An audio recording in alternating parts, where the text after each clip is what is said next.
When we're talking about emergency and the need for preparation, we don't want to instill fear in anyone, yet the Bible does talk about disasters ahead, Right. but it says, "Fear not, for I am with you." So if we're listening Right. to the voice of God, there's absolutely nothing to be afraid of. Right, and absolutely, in the Old Testament, storage was a big deal.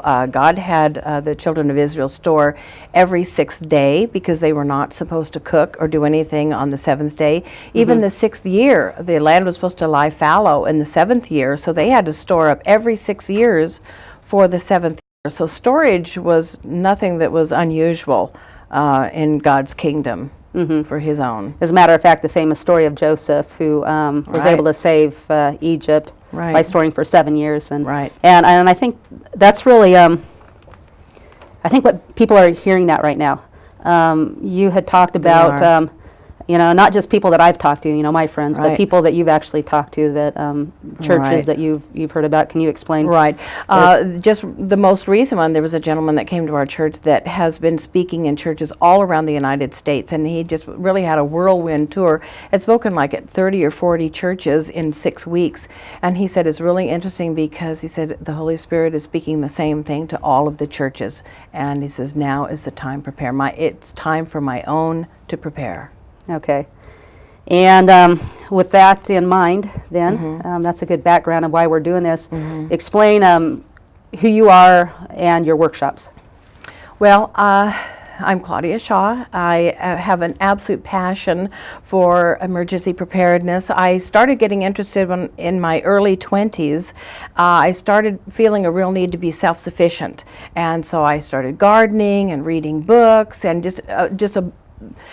I was a voracious reader on everything that I could find on how to go back to basics. In fact, this book was given to me by my parents, and I read it over and over and over again and just enjoyed it so much, and really felt that what we need to do in America is start getting back to basics and having gardens in our backyard and start learning how to do things. I mean, the old American character was that you didn't depend on anybody else. You took care of yourself and your family, and to have to depend on the government for things really is not the way we should be living our lives. We really should be taking care of ourselves. The most important thing, as far as I'm concerned, is water. I think the food sometimes is, we overemphasize it. The very first book I read, a gentleman by the name of McKeever said the 3 most important things in an emergency program is water, water, and water. And I kind of laughed and scoffed when I first read that. I realize now, after all these years, and watching on television what happens in every disaster, water becomes critical almost immediately. So you never can have enough. You don't want to take chances with your water. If you do nothing to get ready, within the next 24 hours, our viewers should go out and get a 55-gallon drum at the workshop. I tell you where you can find all of these supplies. You need to get as much water as you can get. There's no such thing as having too much. If you have What's the minimum?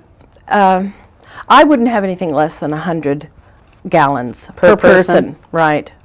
I have about 500, and sometimes I think, gosh, I just don't think that's enough. If you have water and it's really that catastrophic, are you really going to turn away your neighbors that are dying of thirst? No. How can you have too much? If you have a little extra, you can now wash your hair and take care of some personal hygiene, where if you just have the gallon, which is the norm, 1 gallon per person per day for drinking and cooking, you really can't help anybody, and that's just kind of starvation rations, as far as food. So get your water on hand. Do that first. Okay. Now, a lot of us in Yamhill County, we live by a creek, the Yamhill River, the Willamette River. How important is it with us to have barrels? The creeks and the rivers, when push comes to shove, if that's all there is, yes, you're going to be drinking out of it and be thankful. But really, it is not the wise way to go. You should account, if nothing else, for your water. Have it stored. For every 55-gallon drum, you just put 2.5 tablespoons of bleach in it. Some people are fastidious and really like to change the water out all the time. You don't need to do that. You can get the barrels filled. I've got 3 full ones up, a couple 100 feet away from the house that are full. I don't even bother with them. I've stored them. They're taken care of. I don't have to redo them, and it's a real peace of mind knowing that you've got your water ready to go. The 55-gallon drums are great because the plastic is really sturdy. They could fall down, roll over. Sometimes some of the lesser containers are not going to be that strong. Okay. So and where would somebody get a 55-gallon barrel? Just you can get some at Wilco. Okay. You can get some at Granger. Okay. The Granger is the most expensive, but they're clean. They haven't been used. There's a place in Portland, 122nd and Gleason. It's a hardware store where you can go. Actually, if the viewers want to contact me, I can give them a list, or for the workshop, we cover all of that as to where you can get all of your barrels. Okay. And now let's go to food. Okay. Food. There are really about 3 levels that I teach that in your food storage that you could pursue. The first one, level 1, is strictly canned goods, no cook whatsoever. There are times where you're going to need that. If you have to evacuate and you've only got just a real short while, you want to throw a bunch of canned goods in your car. If you have to go to the safe room, which we're going to talk about, which for a pandemic or a biological warfare, you need to get a safe room ready in your house.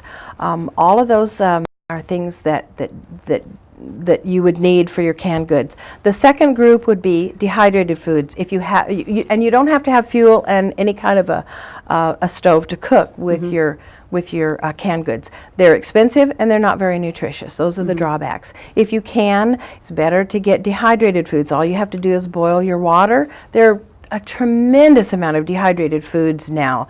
Bulgur, a lot of people don't realize, bulgur is cracked wheat that is cooked and dehydrated. All you have to do is add water. There's lots and lots of things that you can do. You wouldn't have to have any even of the third level if you didn't want to. The third level is if you're talking about really long term. It's your typical seeds, nuts, beans, legumes, rice, oil, powdered milk, honey, salt, the things that you can do work from scratch. And it's a good idea for people to have some food for long term.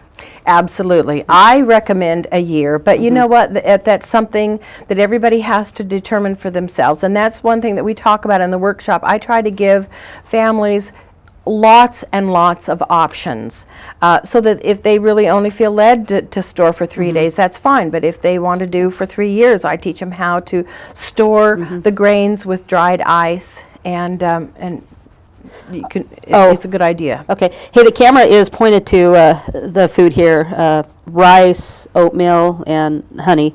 And these are just examples. Cash and Carry is a place you recommend? Right. And Bob's Red Mill is a great place. Yeah. Also, either of those places. I don't know whether there's a Bob's Red Mill down here, but it's in Milwaukee and Portland. They have excellent nutritious things.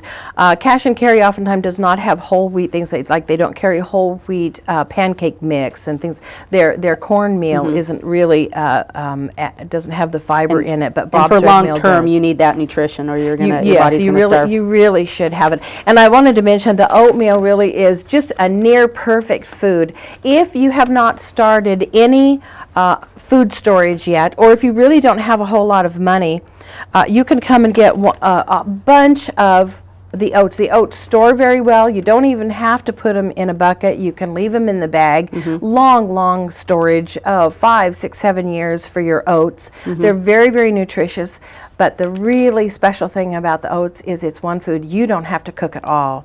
All you have to do is, if you've got that in your safe room and you haven't done anything else, you can just take handfuls of your oats. In fact, I know a lot of people that don't cook their oats in the morning. They just eat their oatmeal completely uncooked, and it's a great nutritious way to do it. Elderly that don't have teeth, babies, it's great for anybody, and it's cheap, very inexpensive. Okay. Now, before we get to the safe room, we don't have a whole lot of time. We got a lot of stuff to cover. Sure. Let's go over some of the food you have here and all right. These are things that you can make at home that are really, really important.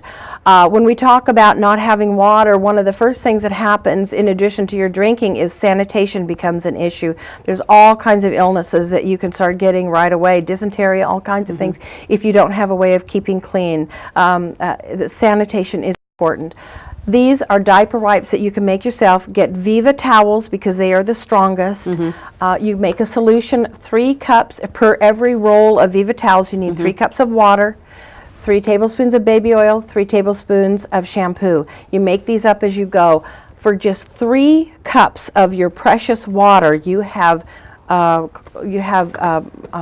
things that you can keep yourself clean with. This is an emergency candle, just with things you have around the house.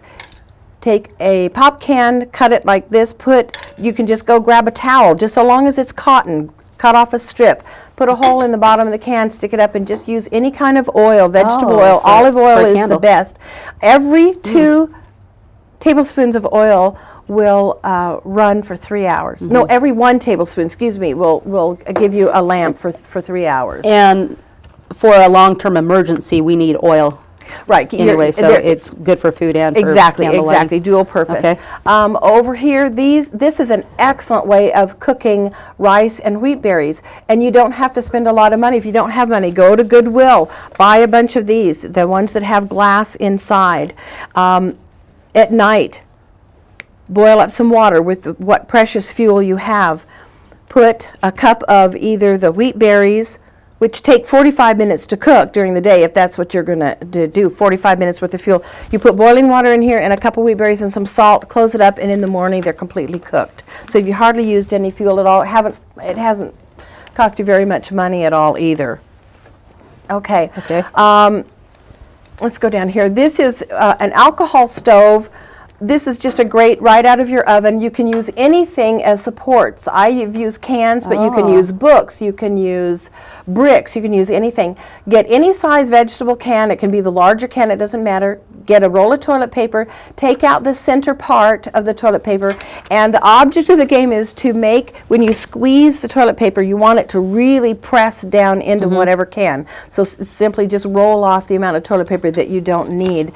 And then just go into your first aid kit or into your bathroom. Every household has alcohol, and all you need to do is pour a couple of tablespoons of alcohol on top of this, and you get a wonderful flame, a wonderful fire.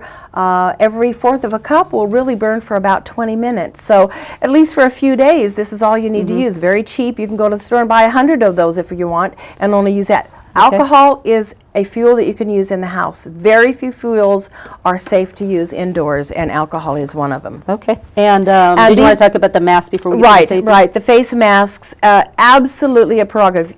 These are, you want to look for N95 and P100s. This does a better job, obviously, for a biological attack. But these for the family are very, very helpful. These are filtered masks. These are not just gauze masks like you see on a doctor. These actually, the mask themselves is a filter, and they work really, really well. The one thing you want to know about your mask is they're useless if you have not fitted them to your face ahead of time. Okay. So you need to make sure that that's done. Okay. Well, great.